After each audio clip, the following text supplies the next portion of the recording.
Nabi bersabda, la yablughanna hadzal amr, la yablughanna hadzal amr ma balagha al-lail wan nahar wa la yatruqullah baita madarin wala wabar illa adkhalahu Allah hadha ad-din bi'izzi azizin aw bizulli dhalilin.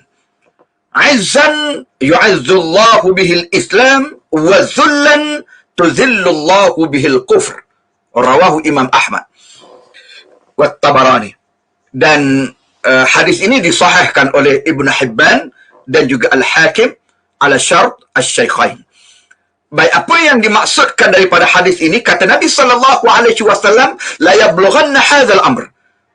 Agama ini, Islam ini akan terus berkembang, akan terus menular, akan terus sampai merebak, ma balaghal lail wan nahar, di mana saja sampainya siang dan malam. Di mana saja pelusuk dunia, sudut dunia yang sampai siang dan malam, nescaya Islam ini akan sampai padanya. Dan Allah tidak akan meninggalkan sebuah rumah pun, sama ada di kota ataupun di desa, atau di bandar ataupun di pendalaman, melainkan kata Nabi SAW, adkhalahu Allahu hadzal din, nescaya Allah akan memasukkan agamanya ke dalam rumah tersebut. Jadi apa yang nak disebut dalam hadis ini, dengan, kalau sambung lagi, bi'azzi azizin aw bizulli dhalilin, dengan kemuliaan yang memuliakan, dengan kehinaan yang menghinakan, dan kemuliaan itu dengan Allah muliakan mereka dengan Islam, dan kehinaan itu dengan Allah hina mereka dengan kekufuran. Baik, hadis ini menjelaskan bahawa Islam itu sifat dia berkembang. Takkan ada siapa yang boleh menyekap dan mematikannya. Demikian juga firman Allah. Allah sebut dalam Al-Quranil Karim dalam surah Taubah ayat 33. Wallazi arsala rasulahu bil huda wa dinil haq liyuzhirahu ala dini kullih walau karihal musyrikun. Dialah Allah, Tuhan yang telah mengutuskan rasulnya dengan petunjuk dan agama yang benar, supaya menzahirkan, supaya menyebarluaskan, supaya meninggikan agama ini dan petunjuk daripada Allah ini, mengatasi semua agama dan ideologi yang direka dan dicipta oleh manusia.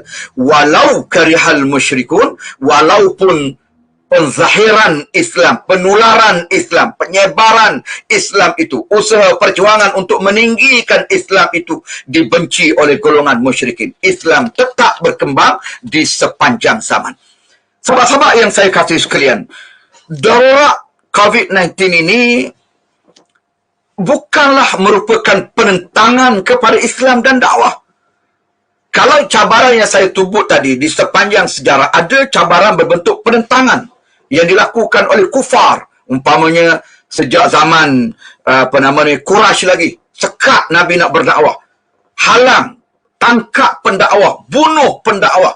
Tetapi COVID ini dia tidaklah bersifat menghalang pendakwah, mengugut pendakwah. Cuma dengan penyebaran ataupun penularan pandemik itu, dia sedikit mengganggu keselesaan para pendakwah dengan adanya SOP, dengan adanya PKP, dengan adanya darurat dan sebagainya.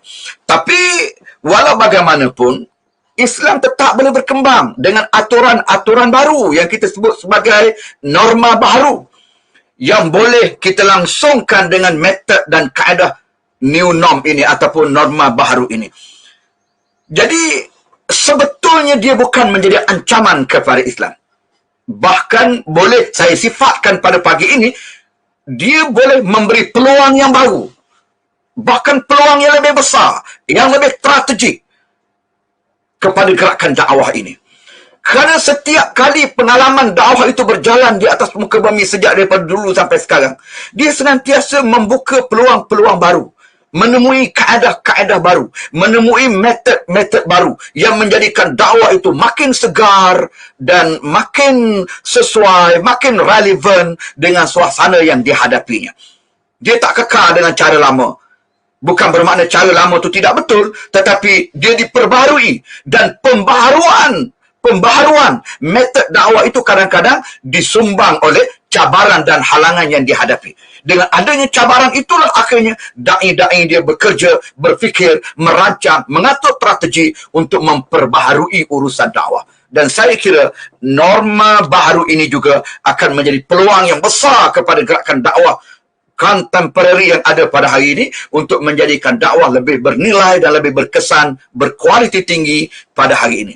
Sebab saya sebutkan tadi, jika saat Islam dan dakwah ini dihalang, ditekan, diancam, sekalipun Islam tetap berkembang, bahkan Nabi SAW sendiri pun tetap meneruskan dakwah, maka cabaran COVID ini pada saya terlalu kecil dan terlalu ringan berbanding dengan kerja besar dakwah yang sedang kita gerakkan ini. Saya ambil contoh. Semangat ni kena ada pada seorang da'i. Kita ambil pengalaman semangat daripada Nabi kita Muhammad SAW. Waktu tekanan yang dikenakan oleh Abu Jahal dan kuncu-kuncunya supaya Islam tak berkembang di bumi Makkah pada waktu itu, mereka mendatangi Abu Talib. Sebab Abu Talib ini, pak saudara Nabi, adalah orang yang bertanggungjawab jaga Nabi. Dialah yang beri suaka politik, maknanya lindungan politik kepada Nabi, sehingga Nabi dilihat bebas untuk berdakwah tanpa gangguan pembesar-pembesar Quraisy kufar yang lain. Jadi pada waktu itu, mereka datang bertemu dengan Abu Talib, memberi tekanan kepada Abu Talib. Sehingga Abu Talib pun tak mampu, dan dia panggil Nabi. Dia panggil Nabi, dia kata, "Ya bena akhi, inna qawmaka qad ja'uni." Wahai anak saudaraku, kaummu ni rujuk kepada Abu Jahal and the gang lah, telah datang bertemu dengan aku, faqalu li kaza wa kaza. Mereka kata macam-macam, kata begitu, kata begini, lillazi kanu qalu lahu. Dia pun ceritalah apa yang dikatakan oleh orang-orang Quraisy kepada Nabi, kepada Abu Talib. Abu Talib cerita kepada Nabi SAW. Begitu dahsyatnya tekanan supaya Nabi ni berhenti. Lalu kata Abu Talib, fa'abki alayya wa ala nafsik. Kalau begitu, wahai Muhammad, berhentilah maknanya. Peliharalah dirimu dan juga diri aku. Berhentilah daripada menyampaikan kerja dakwah ini. Wala tuhammilni minal amri ma la utiq. Dan janganlah kamu melakukan perkara yang aku sendiri tak sanggup. Aku sendiri tak mampu untuk menanggung akibat dan bebannya. Tekanan yang begitu hebat daripada kufar Quraisy. Jadi Abu Talib sendiri yang selama ni duk jaga Nabi, angkat tangan, surrender, beritahu Nabi, minta Nabi berhenti daripada berdakwah. Baik, apa yang saya nak tegaskan pagi ni, ayo kita dengar apa jawapan Nabi. Kita dengar apa jawapan Nabi. Di saat Abu Talib, bapa saudaranya, yang jaga dia, yang pelihara dia, yang sayang dia selama ini, bukan nak sabotaj Nabi, tapi kerana sayang Nabi dan kerana bimbang akibat tekanan daripada kufar. Lalu Abu Talib minta Nabi berhenti berdakwah. Dengarkan apa jawapan Nabi. Nabi SAW sejurus mendengar kenyataan daripada Abu Talib. Nabi kata, ya ammi, wallahi, law wada'u syamsa fi yamini wal qamara fi yasari ala an atruka hadzal amr hatta yudhhirahu Allah aw ahlika duna ma taraktu. Kata Nabi SAW, wahai bapa saudaraku, demi Allah, jika sekiranya mereka meletakkan matahari di tangan kananku dan bulan di tangan kiriku, supaya aku meninggalkan kerja Islam ini, aku meninggalkan kerja dakwah ini, sekali-kali tidak akan kutinggalkan. Sehinggalah Allah menzahirkan, memberi kemenangan kepada agama ini, kepada dakwah ini, ataupun aku mati binasa kerananya, sekali-kali tidak akan kutinggalkan kerja-kerja dakwah ini. Begitu sahabat-sahabat sekalian, cabaran yang dihadapi oleh Nabi, sekatan, halangan yang dihadapi oleh Nabi pada waktu itu. Nabi tak berhenti untuk menyampaikan dakwah. Jadi janganlah kita pada hari ini dengan alasan pandemik COVID-19, kita nak menghentikan kerja-kerja dakwah dan mematikan langkah gerakan dakwah. InsyaAllah, selagi mana kita hidup, mengaku Muslim, dengan kalimah syahadah, la ilaha illallah, Muhammad Rasulullah, iman kita kepada Allah dan Nabi-Nya SAW, insya-Allah, biarpun apa bentuk halangan, kita akan meneruskan perjuangan Islam dan gerakan dakwah ini, dan kita akan mencari bagaimana laluan, bagaimana cara untuk meloloskan diri, melepaskan diri daripada segala sekatan itu. Dan memang ini sangat mencabar. Akram, kalau kita lihat gerakan dakwah ini sangat mencabar. Dan Allah pun dah awal-awal beritahu kepada kita. Bukan perkara baru. Sesuatu yang dimaklumi oleh semua. Allah sebut dalam Al-Quran dalam surah Taubah ayat 42. Lau kana aradan qariba wa safaran qasida lattaba'uk walakin ba'udat alaihim syaqqah.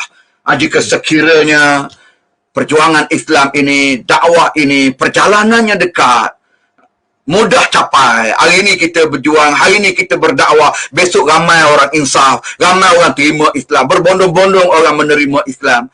Nabi kata, kalau begitulah cepatnya dakwah ini, lattaba'uk, nescaya ramailah orang akan mengikut kamu. Boleh jadi Abu Jahal, Abu Lahal, antara orang-orang awal yang memeluk Islam. Bukan Abu Bakar, bukan Sayyidina Umar, bukan Sayyidina Ali dan seumpamanya. Tetapi kata Nabi, kata Allah dalam ayat ini, walakin ba'udat alaihimus syaqqah. Tetapi Islam ini perjuangannya terlalu jauh dan terlalu sukar. Dari dua perkara ini menjadi sifat dan menjadi sunnatullah kepada perjuangan. Jadi akhirnya, sahabat-sahabat yang saya kasih sekalian, cabaran pandemik, cabaran PKP, cabaran SOP, cabaran darurat, ini adalah merupakan halangan biasa. Halangan biasa bagi dakwah yang kita gerakkan hari ini. Cuma saya nak sebut, maka kita sebagai seorang pendakwah, jangan manja. Jangan manja. Jangan manja, apatah lagi kita nak panik. Dengan ada sikit cabaran, panik. Oh, nak buat macam mana? Apa harus kita lakukan? Jangan panik. Ada cabaran, ada tekanan, ada maki hamun, ada ugutan, ada ancaman, nak saman dan sebagainya. Jangan panik. Jangan manja. Saya tak izin, terutama kepada seluruh saf kepimpinan daripada Yayasan Dakwah Islamiyah Malaysia yang bertanggungjawab mendukung gerakan dakwah di negara kita ini, jangan sekali-kali manja dengan sedikit cabaran, dengan sedikit ugutan, dengan sedikit caci maki. Jangan jadi hati tisu kalau kita nak jadi pendakwah. Ini sikit kena maki, dah sedih. Sikit kena hamun, dah kecewa. Nabi SAW dituduh gila. Dimaki hamun siang dan malam. Sedangkan dia kekasih Allah. Akhlaknya terpuji. Di mana lagi kelemahan Nabi SAW? Pun ada ruang untuk kufar musyrikin spin kenyataan Nabi, spin dakwah Nabi, lalu menonjolkan sisi-sisi negatif pada pandangan mereka. Kononnya Nabi tukang sihir, Nabi pemecah belah masyarakat. Ada Nabi berhenti berdakwah dengan cabaran itu? Ada Nabi give up? Ada Nabi berduka cita?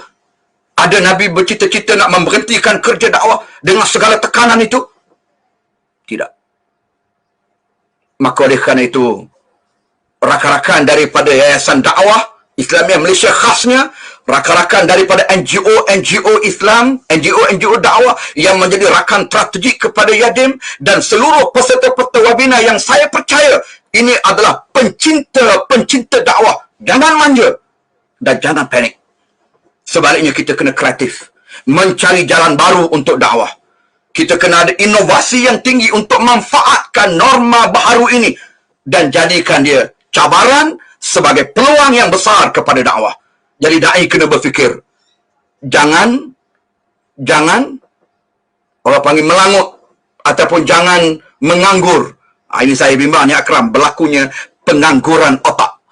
Pengangguran yang tak ada kerja satu hal. Ini pengangguran otak, malas berfikir di kalangan orang yang mahu bergelar dakwah, mahu menggelar pendakwah, tapi malas berfikir. Wal'ayazubillah. Saya harap kita kena rajin berfikir, mencari jalan saban hari demi waktu untuk dapatkan ruang kepada dakwah bergerak di zaman kita ini. Dan insyaAllah